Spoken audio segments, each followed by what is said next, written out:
অর্থনীতির মান উন্নয়নে বাংলাদেশকে বিশ্বের সকল দেশ সহযোগিতা করতে চায় বলে জানিয়েছেন অর্থ উপদেষ্টা ডক্টর সালেউদ্দিন আহমেদ। রাজধানীর বাংলাদেশ চায়না ফ্রেন্ডশিপ এক্সিবিশন হলে অনুষ্ঠিত আহসানুল্লাহ বিজ্ঞান ও প্রযুক্তি বিশ্ববিদ্যালয়ের ১২তম সমাবর্তন অনুষ্ঠানে সভাপতির বক্তব্যে একথা জানান তিনি। বলেন, বাংলাদেশের অর্থনীতি সহ নানা বিষয়ে বহির্বিশ্বের কাছে ইতিবাচক দৃষ্টি রয়েছে।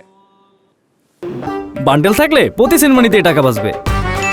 বিকাশ সেনমানি বান্ডেল কিনে জিতুন প্রতি লেনদেনে। বাংলাদেশ সম্পর্কিত বহির্বিশ্বে অত্যন্ত ইতিবাচক ধারণা, সেইটার ব্যাপারে আপনারা নিজেরা গর্ববোধ করতে পারেন। World bank, IMF, ADB, European union প্রত্যেকে কিন্তু অত্যন্ত সাদরে আমাদের সাথে কথা বলেছেন।